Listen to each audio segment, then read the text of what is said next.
की मौत की खबर आई है। इजराइल के हमले में हमास चीफ इस्माइल हानिया मारा गया है। हमास ने इस्माइल हानिया के मारे जाने की पुष्टि की है। हमास चीफ को इजराइल ने ईरान के तेहरान में मारा है। ईरान के राष्ट्रपति की शपथ में गया था हमास चीफ हानिया। हमास प्रमुख हानिया का बॉडीगार्ड भी मारा गया है। बड़ी खबर आपको बता रही है, हमास चीफ इस्माइल हानिया की मौत हो चुकी है। इजराइल के हमले में हमास चीफ इस्माइल हानिया मारा गया और साथ ही बॉडीगार्ड के भी मौत की पुष्टि हुई है। बॉडीगार्ड भी मारा गया है। हमास प्रमुख हानिया का बॉडीगार्ड भी मारा गया। ईरान राष्ट्रपति की शपथ में गया था हमास चीफ हानिया और यहां पर मौत की खबर आई है हानिया की। हालांकि बात करें अगर अंतर्राष्ट्रीय स्तर पर युद्ध बंद होने का नाम नहीं ले रहा और अभी भी इजराइल में सब कुछ ठीक नहीं हुआ है। हमास चीफ इस्माइल हानिया की मौत की खबर आई है और इजराइल के हमले में हमास चीफ इस्माइल हानिया मारा गया है।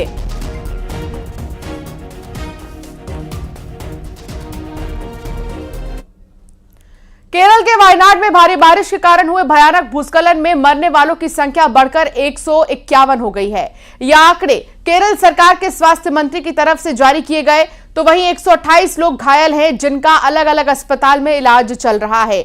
200 से भी ज्यादा लोग लापता बताए जा रहे हैं और अभी भी काफी लोगों के मलबे में दबे होने की आशंका जताई जा रही है, जिससे कि मौत का आंकड़ा भी और बढ़ सकता है। वहीं सेना ने राहत और बचाव अभियान को अंजाम देते हुए करीब 1000 लोगों का रेस्क्यू कर उन्हें सुरक्षित जगहों पर पहुंचाया है। सेना के साथ एनडीआरएफ और एसडीआरएफ की टीमें लगातार राहत बचाव में जुटी हुई हैं।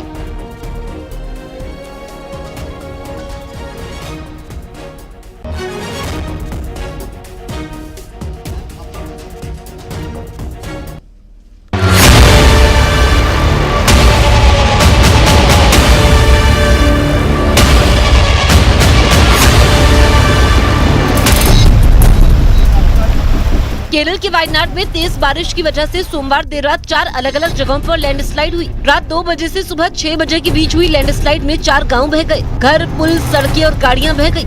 अब तक 110 से ज्यादा लोगों की मौत हो चुकी है। रेस्क्यू के लिए एसडीआरएफ और एनडीआरएफ की टीम मौके पर मौजूद है।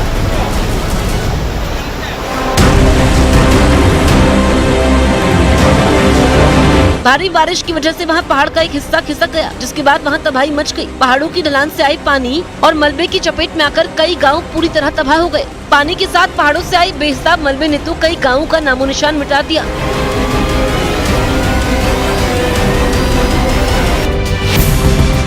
रात करीब 2 बजे वायनाड की मुंडकई, चुरलमला, अटामला और नुलपुड़ा नाम के गाँव में मूसलाधार बारिश से 2 बार पहाड़ खिसकने की घटना हुई। बताया गया कि पहाड़ टूटने की वजह से बारिश का पानी और उसके साथ आए मलबे ने वहां सब कुछ तबाह कर दिया। सबसे ज्यादा नुकसान मुंडकई गांव में हुआ, क्योंकि पहाड़ की दोनों तरफ से आए पानी के साथ आया मलबा अपने साथ सब कुछ बहा ले गया। कुदरत के इस कहर के बाद मुंडकई गांव नदी की तरह बहता दिखाई दिया। वहां हर तरफ पानी, मिट्टी और मलबा भरा नजर आया। पहाड़ से बड़े बड़े पत्थर भी बहकर गाँव में आ गए। पत्थर और मलबे के रास्ते में आए मकान तबाह हो गए। लेकिन दावा किया गया कि पहाड़ खिसकने के बाद पानी के साथ आए मलबे में बड़ी संख्या में लोग बह गए, जिसमें पास एक चाय बागान में काम करने वाले 35 कर्मचारी भी लापता हो गए।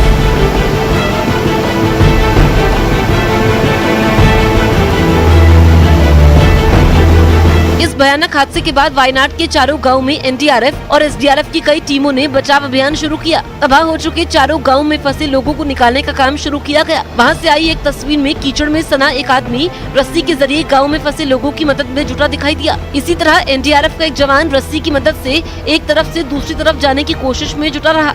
इसके अलावा एनडीआरएफ और एसडीआरएफ की टीम फंसे हुए लोगों को निकालने के लिए छोटे छोटे पुल भी बनाती नजर आए।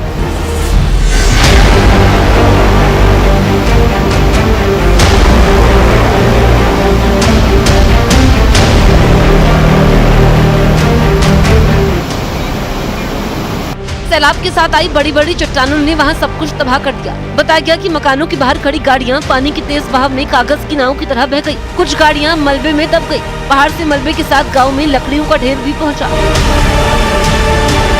वायनाड के मुंडकई गाँव में तो बड़ी संख्या में लोगों की फंसे होने की खबर सामने आई।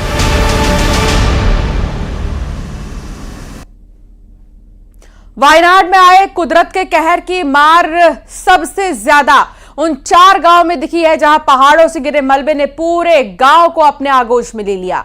हाहाकारी तस्वीरों के बीच सेना, एनडीआरएफ और एसडीआरएफ की टीमें मलबे में दबे लोगों को बचाने में जुटी है और लोगों के बीच अपनों को पाने की उम्मीद जगाए हुए है।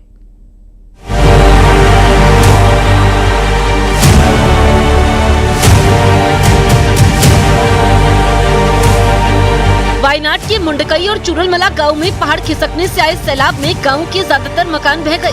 वहां से आई एक तस्वीर में घायल लोगों को ले जाने के लिए चुरलमला गांव में वायुसेना का एक हेलीकॉप्टर उतरता दिखाई दिया। जहां पर हेलीकॉप्टर उतरा वहां से थोड़ी दूरी पर कई लोग खड़े नजर आए। बाद में कुछ लोगों को हेलीकॉप्टर से इलाज के लिए अस्पताल ले जाया गया।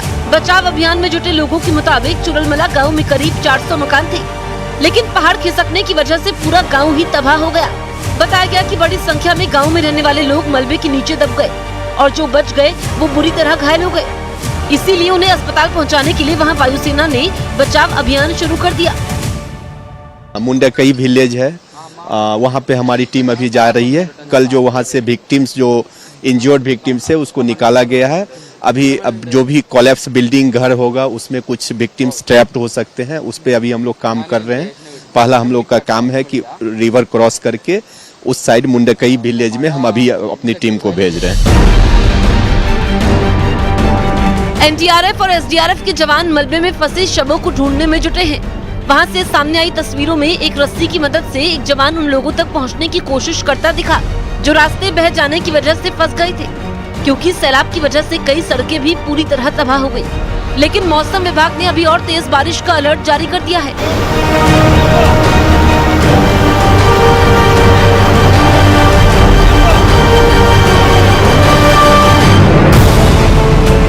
मौसम विभाग ने वायनाड में बारिश का रेड अलर्ट यानी भारी से बहुत भारी बारिश का अलर्ट जारी कर दिया। वायनाड के अलावा मौसम विभाग ने कोशिकाकोड, मलप्पुरम और कासरगोड में भी भारी बारिश का अनुमान जताया, जिसकी वजह से आने वाले घंटों में वायनाड के लोगों के लिए मुश्किलें और भी बढ़ने वाली हैं। साथ ही खराब मौसम रेस्क्यू टीम के लिए भी बड़ी चुनौती बना हुआ है। वायनाड में हुई इस घटना पर पीएम नरेंद्र मोदी ने दुख जाहिर किया और राज्य सरकार को मदद का भरोसा दिया। इसके अलावा मरने वालों के घर वालों को 2-2 लाख रुपए और घायलों को 50,000 रुपए मुआवजा देने की घोषणा की। लोकसभा में विपक्ष के नेता राहुल गांधी ने भी सरकार से हर संभव मदद पहुंचाने की अपील की। वायनाड में स्वास्थ्य विभाग ने कंट्रोल रूम बनाया है और इमरजेंसी सेवा के लिए 2 हेल्पलाइन नंबर भी जारी किए हैं। इसके अलावा वायनाड के आसपास के जिलों में मौजूद अस्पतालों को अलर्ट कर दिया गया और लोगों से घरों के बाहर नहीं निकलने की अपील की है। मौसम ने मिजाज क्या बदला, मानो मुसीबत ही मुसीबत आन पड़ी। कहीं नदियों में उफान है तो कहीं पहाड़ियों पर बारिश से हाहाकार है। स्कूल जाने के लिए बच्चों को जान जोखिम में डालना पड़ रहा है तो कुछ लोग ऐसे भी हैं जो मौज के लिए मौत से सामना कर रहे हैं। देखिए। एमपी में बारिश नहीं आफत बरसी है, जिसकी वजह से नदियों में उफान है। पहाड़ी इलाकों में जाना किसी मुसीबत से कम नहीं, लेकिन उसके बावजूद कोई माने तब ना। आदत जो हो गई है लोगों की मौज के लिए मौत से सामना करने की। ऐसे ही 2 तस्वीरें एमपी से आई। एक में बच्चे मजबूरी में मौत से सामना कर रहे हैं तो दूसरे में मस्ती के लिए मौत को गले लगाने पहुंचे थे, जिनका रेस्क्यू किया गया। यह तस्वीर खरगोन की है, जहां पर भगवानपुरा की कुंदा नदी भारी बारिश के बाद उफान पर है। करीब आधा दर्जन गांव के लोग प्रभावित हैं। बच्चों को स्कूल जाने के लिए नदियों से गुजरना पड़ रहा है। सोचिए, एक छोटी सी गलती और मौत सामने खड़ी इंतजार कर रही है। और जो हमारे जो पीछे खड़े हैं बच्चे, इनको रोज स्कूल लेके जाना पड़ता है, कंधे पे बिठा के उठा के ले जाओ। और कुछ युवा साथी खड़े हैं, ये रोजगार के लिए रोज नदी पार करके जाते हैं। और जहाँ ज्यादा पानी हो जाता है उस टाइम ये सब घर बैठ जाते हैं। अब आपको देवास लिए चलते हैं, जहां नागदा की पहाड़ी पर भारी बारिश हो रही थी। बादल गरज रहा था, मुसीबत बढ़ रही थी और उन मुसीबतों से पंगे के लिए 4 युवा पहाड़ियों की ओर बढ़ रहे थे। अचानक ऐसी बारिश शुरू हुई कि उनकी सांसें रुकने लगी। चारों लोग केदार खो तक पहुंचे ही थे कि बारिश से आई आफत ने उन्हें घेर लिया। पानी के तेज बहाव में चारों फंस चुके थे। गनीमत रही कि मौके पर राहत कार्यों के लिए टीम पहुंची और चारों को बचाने के लिए रेस्क्यू ऑपरेशन चलाया गया। कड़ी मशक्कत के बाद चारों को बचा लिया गया। झरना है, झरना जब तो आए थे। कहाँ गए थे, कब गए थे? हम इधर केदार को गए थे। क्या हो गया था वहाँ पर वो पानी आ गया था, तो रिटर्न आ रहे थे तो पानी ज्यादा था, नाले पानी ज्यादा था। हाँ, इसलिए हमने क्रॉस नहीं करा और दोस्तों को फोन किया। अच्छा, ठीक है। वो अभी अब कोई तो नहीं, आपका साथी कोई तो नहीं बचा है? प्रशासन लगातार चेतावनी जारी करता है जोखिम वाली जगहों पर न जाएं, लेकिन इन्हें तो मौज के लिए मौत से सामना करने में मजा ही आता है। Bureau report, news 18। भोले बाबा के बालोद में इस बार अच्छी बारिश हुई है और अच्छी बारिश से सियादेही झरना का अद्भुत दृश्य देखने को मिल रहा है। झरने को देखने के लिए बड़ी संख्या में लोग यहां पहुंच रहे हैं। आप तस्वीरों में देख सकते हैं कि झरने की खूबसूरत जो है वो देखते ही बन रही है। कुदरत का अनोखा नजारा जिसे देखने के लिए पर्यटक रुक नहीं पा रहे और यहां तक पहुंच रहे हैं।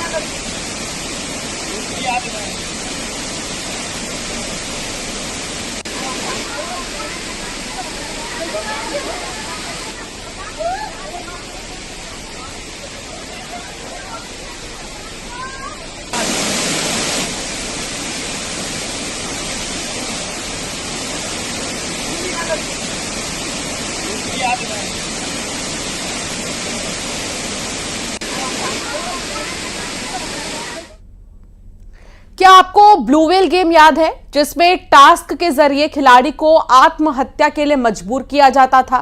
हालांकि 2017 से यह गेम देश में प्रतिबंधित है, लेकिन ठीक ऐसा ही एक और गेम सामने आया है और महाराष्ट्र के पुणे में 10वीं में पढ़ने वाले एक किशोर ने गेम का टास्क पूरा करने के लिए 14वीं मंजिल से छलांग लगा दी, जिससे उसकी मौके पर ही मौत हो गई।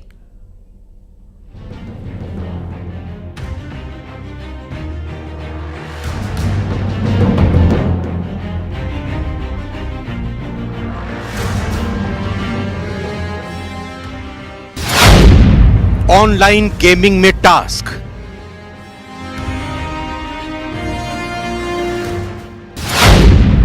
असली दुनिया से लॉग ऑफ,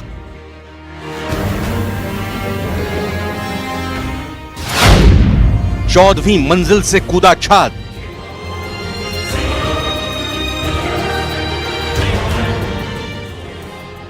गेम ने ली उमेश की जान। ऑनलाइन गेमिंग ऐसे खेल जिन्हें आप अपने मोबाइल फोन या कंप्यूटर में खेल सकते हैं। वैसे तो इन्हें मनोरंजन के लिए बनाया गया है, लेकिन अब ये जानलेवा साबित हो रहे हैं। कुछ सालों पहले ब्लू व्हेल गेम ने पूरी दुनिया में मौत का तांडव मचाया था। सरकार ने 2017 में इस गेम पर बैन लगा दिया था, लेकिन अब इसी तरह का एक गेम फिर से सामने आया है जो बच्चों की जिंदगी खतरे में डाल रहा है। इस तरह के गेम्स में बच्चों को टास्क पूरा करने के लिए कहा जाता है और टास्क ऐसा जो बच्चों को सुसाइड करने पर मजबूर कर देता है। ताजा मामला महाराष्ट्र का है, जहां पुणे में एक 15 साल के बच्चे ने गेम टास्क को पूरा करने के लिए 14वीं मंजिल से छलांग लगा दी। इससे उसकी मौके पर ही मौत हो गई। पुलिस ने मृतक छात्र के कमरे से कागज बरामद किया, जिस पर पेंसिल से उसके अपार्टमेंट और गैलरी से कूदने वाला टास्क बनाया हुआ था। इसी पेपर में लॉगआउट भी लिखा है। यही नहीं, गेम की कोडिंग भाषा में लिखे कई कागज भी उसके कमरे से मिले हैं। फिलहाल पुलिस ने दुर्घटना का केस दर्ज कर गेम के बारे में जांच शुरू कर दी है। सुसाइड के प्लेस से वहाँ हमें उसके नोटबुक से 3 डिफरेंट टाइप के मैप्स मिले हैं। मैप्स को देख के ऐसे लगता है कि वो किसी बिल्डिंग के मैप्स हैं, और एक मैप में जो सुसाइड करनी है, तो एग्जैक्टली सुसाइड कैसे करनी है उसका भी उसने मैप निकाला हुआ लगता है। तो वो उसने कब निकाले थे, कुछ दिन पहले निकाले थे, उसी दिन निकाले थे, या कब निकाले थे, उसने ही निकाले थे क्या, इस सारी चीजों पर प्राइमरी इन्वेस्टिगेशन चल रहा है। बच्चों को ऑनलाइन गेम्स की लत ना लगे, इसके लिए पेरेंट्स को क्या करना चाहिए, ये भी जान लीजिए। अगर एक्सपर्ट की माने तो पेरेंट्स को शुरुआत से ही बच्चों के बिहेवियर पर नजर रखनी चाहिए। साथ ही साथ नो मोबाइल टाइम फिक्स करना चाहिए। फोन पर पेरेंट्स का कंट्रोल होना चाहिए। पेरेंट्स को बच्चों के साथ बातचीत करनी चाहिए, जिससे बच्चे कुछ वक्त के लिए स्मार्टफोन से दूर रहें। साथ ही बच्चों को फिजिकल गेम खेलने के लिए प्रोत्साहित करना चाहिए। अगर स्मार्टफोन की लत बढ़ गई है तो बच्चों को मनोचिकित्सक को जरूर दिखाएं। अब सबसे बड़ा सवाल तो यह है कि अगर इस तरह के गेम्स इंडिया में बैन हैं, तो बच्चे किस तरह से इन गेम्स को खेल रहे हैं। पुणे वाले इस केस की बात करें तो यह कोई नया गेम हो सकता है जिस पर शायद अभी किसी की नजर नहीं पड़ी है। Bureau report, news 18। रूस के राष्ट्रपति पुतिन ने अमेरिका को बहुत बड़ी धमकी दी है। पुतिन के निशाने पर अब सीधा प्रेसिडेंट का व्हाइट हाउस है। जलते यूक्रेन के बाद दुनिया भर के एक्सपर्ट आशंका जता रहे हैं कि कहीं पुतिन के गुस्से से अमेरिका भी धू-धू नहीं जलने लगे। Поздравляю вас с днем военно-морского флота!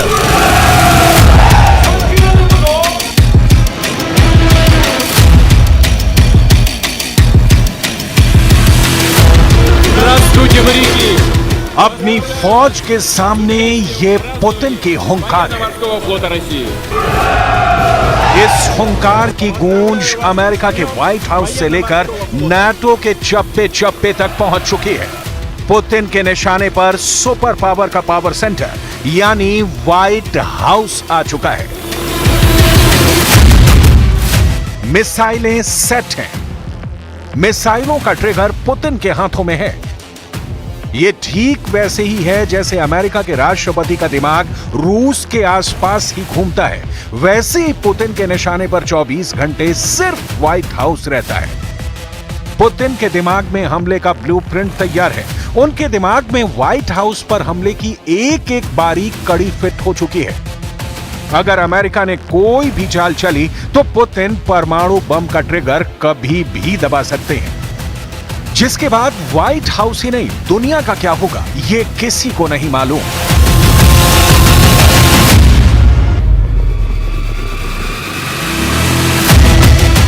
हम ऐसा इसलिए कह रहे हैं क्योंकि पुतिन ने अपनी फौज के सामने अमेरिका को चेतावनी दी है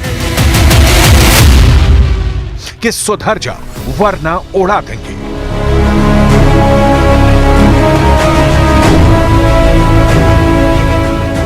जी हां, रूस के राष्ट्रपति और तीनों सेनाओं के सर्वेसर्वा व्लादिमीर पुतिन ने अमेरिका को चेतावनी दी है कि अगर उसने जर्मनी में लंबी दूरी की मिसाइलों को तैनात किया तो इसके जवाब में रूस भी मीडियम रेंज की परमाणु मिसाइलों का उत्पादन फिर से शुरू कर देगा। यही नहीं, पुतिन ने यह भी कहा कि मिसाइलों के उत्पादन के साथ ही उनकी ऐसी जगहों पर तैनाती की जाएगी जहां से पश्चिमी देशों पर दागी गई मिसाइलों का कोई भी निशाना न चूके। आखिर पुतिन ने अमेरिका सहित नाटो को क्यों चेतावनी दी? अमेरिका अब क्या करने की प्लानिंग कर रहा है जिसने पुतिन को लाल कर दिया है? पूरे मामले को समझने के लिए पहले आपको पुतिन का वो बयान सुनना चाहिए जिसने सुपर पावर तक को हिला दिया है। लेकिन इससे पहले आपको रूस की नौसेना की पावर जरूर देखनी चाहिए।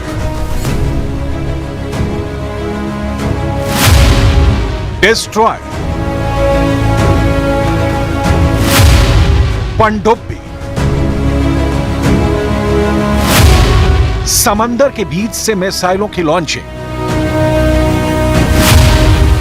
दुश्मन को समंदर के अंदर ही दफन करने के लिए हो रही फायरिंग, समंदर के ऊपर से बम गिराता रूस का फाइटर, आतिशबाजी करता नौसेना का जंगी बेड़ा और अपने प्रेसिडेंट को सलाम करती रूस की विध्वंसक पनडुब्बी।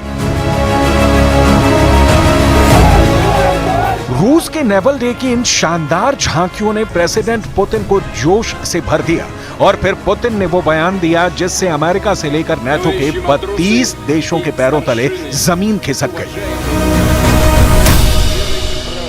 Ситуация напоминает события времен Холодной войны, связанные с размещением в Европе американских першингов. ракет средней дальности. В случае реализации Соединенными Штатами Америки подобных планов будем считать себя свободными от ранее взятого на себя одностороннего моратория на развертывание ударных средств средней и меньшей дальности. सुना आपने पुतिन क्या कह रहे हैं? पुतिन कई बार अपनी मिसाइलों का दमखम दिखा चुके हैं। वो मिसाइलें तैनात करने की बात कह चुके हैं। वो एक तरफा रोक से खुद को अलग करने की बात कह रहे हैं। पुतिन ने इशारों में बड़ी बात कह दी है। दरअसल पुतिन के गुस्से की वजह है अमेरिका का वो ऐलान जो उसने जर्मनी को लेकर किया है। इस महीने की शुरुआत में अमेरिका ने कहा था कि वो जर्मनी में साल 2026 से लंबी दूरी की मिसाइलों को तैनात करना शुरू कर देगा। अमेरिका ने कहा कि वो जर्मनी में SM-6 टॉम हॉक क्रूज मिसाइलें और हाइपरसोनिक मिसाइलों की तैनाती करेगा। अमेरिका ये तैनाती नाटो सदस्यों के प्रति अपने समर्पण दिखाने और यूरोप की कथित सुरक्षा के नाम पर कर रहा है। В зоне его досягаемости окажутся важные российские объекты государственного и военного управления, наши административно-промышленные центры и оборонная инфраструктура. А полетное время к целям на нашей территории таких ракет, которые в перспективе могут быть оснащены и ядерными боеголовками, составит порядка 10 минут. पुतिन का साफ कहना है कि अगर जर्मनी में 2026 से अमेरिका मिसाइलें तैनात करना शुरू करता है तो वो मिसाइलें रूस तक 10 मिनट में पहुंच सकती हैं। हालांकि स्थानीय मीडिया का कहना है कि रूस ऐसी मिसाइलों का उत्पादन तब तक फिर से शुरू नहीं करेगा जब तक कि अमेरिका विदेशों में मिसाइलें तैनात नहीं करता।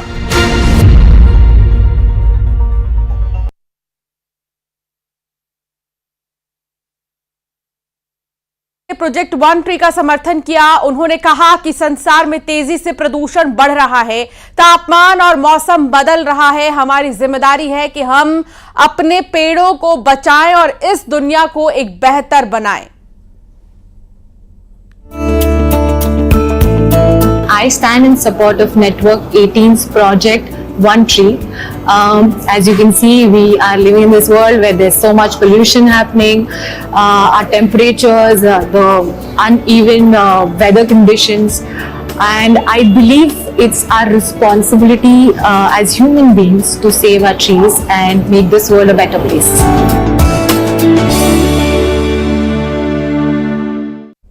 बुलेटिन में फिलहाल इतना ही। खबरें आगे भी जारी रहेंगी।